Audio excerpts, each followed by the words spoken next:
ठीक है। सो slide range में इस वक्त अगर आप देखेंगे हल्की से बिकवाली का दबाव 23,787 के लेवल्स पर निफ्टी बैंक निफ्टी अपने आप को संभालते हुए, लेकिन नजर मिड कैप और स्मॉल कैप पर होनी चाहिए। अगर चार्ट्स पर देखेंगे मिड कैप और स्मॉल कैप में शुरुआती एक्शन जरूर नजर आ रहा है और यही एक्शन जो है आप देख पाएंगे स्टॉक स्पेसिफिक मूव्स में भी। इस वक्त अगर आप देखें IRB इंफ्रा का stock top performing Nifty mid cap index में नजर आएगा। इसके अलावा Prestige Estate, Phoenix Limited, Dixon Technologies, Alkem Laboratories, ये सारे स्टॉक्स हैं जो कि मिड कैप में एक्शन दिखा रहे हैं। और साथ ही स्मॉल कैप इंडेक्स भी अगर आप देखेंगे स्टॉक स्पेसिफिक मूव्स यहां पर भी ढेर सारे नजर आएंगे, जिसमें Triveni turbine, KEC international, Manappuram finance और साथ ही सीमेंट प्लेयर्स में छोटी मझौली कंपनियां जो सीमेंट स्टॉक्स में आज सीमेंट सेक्टर फोकस में भी रहा, जिसके चलते ये सारे के सारे स्टॉक्स नजर आएंगे। तो स्मॉल कैप और मिड कैप में आपको स्टॉक स्पेसिफिक मूव्स और मौके जरूर दिख जाएंगे। आइए हमारे एक्सपर्ट से जानते हैं उनके ओपनिंग ट्रेड्स क्या हैं। और हमारे साथ choice equity broking private limited के vice president technical research Kunal Parar हैं।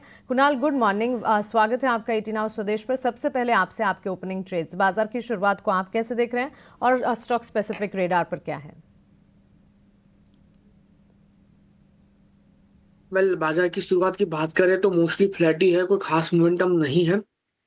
पिछले कई दिनों से मार्केट नीचे में 23,500 ऊपरी लेवल पे 24,100 के लेवल पे इसी रेंज में ट्रेड कर रहा है, और जब तक ब्रेकआउट नहीं मिलेगा क्लियर डायरेक्शन हमें वहां पे देखने को नहीं मिल सकता। तो मोटा मोटी कोई खास मोमेंटम का एक्सपेक्टेशन हम नहीं रख सकते। और जहां तक रही ओपनिंग ट्रेड की बात, तो दो स्टॉक ऐसे हैं जहां पे एक अच्छी खासी मोमेंटम हमें देखने को मिल सकती है। सबसे पहला जो स्टॉक है सिम्फोनी है। आप चार्ट उठा के देख लीजिए, बहुत ही बढ़िया लेवल पे स्टॉक ट्रेड कर रहा है। 1338 1337 के लेवल पे है। स्टॉक ने ऑलरेडी उसका जो प्रीवियस टॉप था उसका यहाँ पे सपोर्ट दे लिया है। बुलिस हैमर कैंडलस्टिक्स फॉर्मेशन भी बनाई है। इतना ही नहीं, पिछले 3-4 दिन का जो हाई था वो भी ब्रेक किया है। तो बहुत ही बढ़िया इक्वेशन यहाँ पे क्रिएट हो रहा है। बुलिस लॉन्ग पोजीशन क्रिएट करने के लिए प्रेजेंट लेवल पे खरीदारी करके चलने की सलाह रहेगी। लोअर लेवल पे जो हमें एसएल मेंटेन करके चलेंगे 1275 का होगा। टारगेट की बात कर लेते हैं, 1385 1385 का पहला टारगेट होगा। 1385 जैसे ही ब्रेक करता है 1465 1465 का अल्टीमेट टारगेट भी हमें देखने को मिल सकता है। और दूसरा जो स्टॉक है वो फार्मा से ही है, ग्लेनमार्क है। पिछले ट्रेडिंग सेशन में ग्लेनमार्क ने उसका जो रेंज बाउंड मोमेंटम था उसका ब्रेकआउट दिया हुआ है। प्लस लगातार 20 एंड 50 MA का सपोर्ट भी ले रहा है। और पिछला जो उसका रेजिस्टेंस था जो अभी एक अच्छा खासा सपोर्ट बन गया है उसका भी सपोर्ट लिया हुआ है। तो एक अच्छे खासे मोमेंटम का एक्सपेक्टेशन ग्लेनमार्क में रख सकते हैं। खरीदारी करके चले प्रेजेंट लेवल से लोअर लेवल पे 1510 का हम यहाँ पे एसएल मेंटेन करके चलेंगे।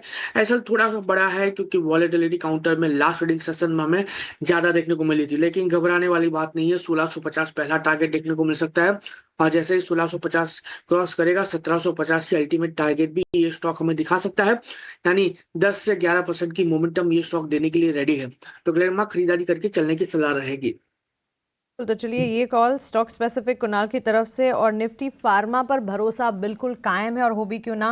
2 मंथ इंट्राडे हाई इस वक्त निफ्टी फार्मा सेक्टर की अगर बात करें ये लगाता हुआ दिख रहा है। इसके ठीक विपरीत मेटल पैक में हम देख रहे हैं लोएस्ट मोमेंटम। एक महीने के निचले स्तर पर मेटल पैक जो है वो बिकवाली दिखा रहा है। FMCG थोड़ा बहुत कंजम्पशन स्पेस बाजार को संभालने का कर रहा है काम, लेकिन सेक्टर ऑफ द डे इस वक्त भी फार्मा स्टॉक है और हमारे एक्सपर्ट्स के भी पॉजिटिव रेडार पर ये स्टॉक।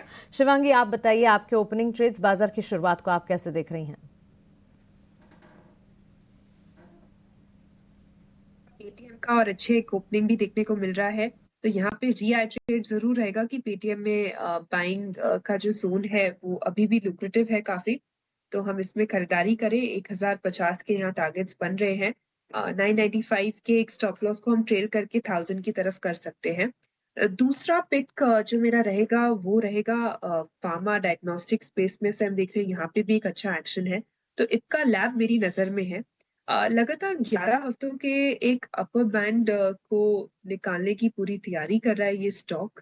RSI थोड़ा पॉजिटिव टर्न होते हुए दिख रहा है। हालांकि आज थोड़ा सॉफ्ट ओपनिंग है बट ओवरऑल काफी पॉजिटिव स्टॉक है और पूरा एक सेक्टर का टेलविंड भी मिलते हुए दिखेगा इस स्टॉक को। तो यहाँ पे मेरी राय रहेगी कि हम खरीदारी करें। 1700 के टारगेट्स बन रहे हैं 1600 के एक स्टॉक के साथ। ओके, तो चलिए आपने दिए स्टॉक को रिविजिट भी किया शिवांगी ने, और साथ ही लेबोरेटरी स्पेस पर अपना पॉजिटिव आउटलुक।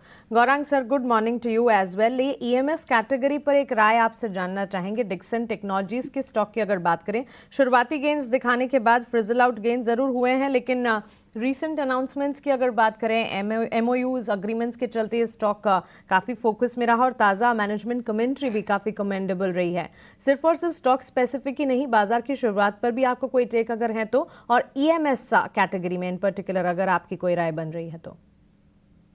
बहुत बहुत धन्यवाद मानसी, आपको भी प्रणाम और शुभ प्रभात हमारे तरफ से। तो मेरे ख्याल से ये क्षेत्र पिछले 6-8 महीनों से खास करके काफी चर्चा में रहा है और मैं अनुमान करता हूं कि 1 फरवरी 2025 को जब बजट आएगा तब माननीय वित्त मंत्री जी श्रीमती निर्मला सीतारमण जी इस क्षेत्र के लिए कुछ प्राविधान भी करेंगे और कुछ आवंटन भी करेंगे, जिससे काफी कुछ सहायता मिलेगी इस क्षेत्र की। और हमारी जो निर्भरता है, हमारी मतलब हमारे जो भारत देश की निर्भरता है ईएमएस प्रोडक्ट्स को लेकर के, खास करके चाइना और ताइवान, और उससे एक समस्या भी खड़ी हो गई थी कुछ समय पहले मानसी, अगर आपको याद है। तो उस परिस्थिति को दूर करने के लिए और एक निवारण लाने के लिए सरकार की तरफ से प्रयास किया गया था और बहुत जल्द मेरे ख्याल से अगले साल 2025 में आपको भारत में बनी हुई एक चिप सेमीकंडक्टर भी सामने आती हुई दिखेगी।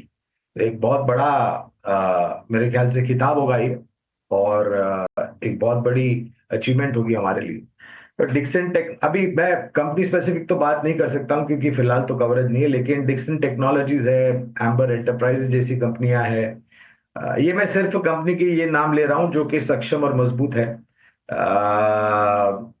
काफी कुछ ऐसी कंपनियां हैं जो इस क्षेत्र में अच्छा कामकाज कर रही है और आने वाले समय में सरकार की नीतियों के आधार पर इन सब कंपनियों को बहुत फायदा मिलेगा। और एक परिस्थिति ऐसी भी आ सकती है मानसी कि एक्सपोर्ट भी हो सकता है। केन्स टेक्नोलॉजीज है एक दूसरी कंपनी जो इसी क्षेत्र में कामकाज करती है, काफी बड़ी सहायता करती है। इसके अलावा जो आपने प्रश्न पूछा है कैपिटल गुड्स इंजीनियरिंग, मेरे ख्याल से ये क्षेत्र पिछले हफ्ते 2-3 दिनों काफी पिटा था, लेकिन अगर आपकी छोटी मध्यम अवधि की तो मैं टिप्पणी नहीं कर सकता, मैं सक्षम नहीं हूं, लेकिन ये क्षेत्र को आपको ध्यान में रखना चाहिए। और जब कभी भी आप कैपिटल गुड्स इंजीनियरिंग में निवेश करते हैं तो आपकी समय सीमा बाकी अन्य क्षेत्रों के मुकाबले में, तुलना में थोड़ी लंबी होनी चाहिए।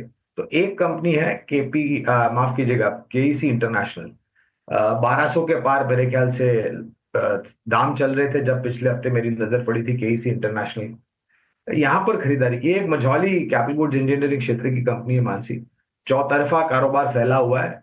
चौतरफा कारोबार में जो ऑर्डर बुक है वो भी काफी सक्षम और मजबूत, और उतना ही बड़ा अनुभव है इस कंपनी का उस ऑर्डर बुक को एग्जीक्यूट करने के लिए, जिससे आय और मुनाफे में बदलाव हो सकता है। तो ये कंपनी जहां पर लंबी अवधि के लिए खरीदारी की राय है।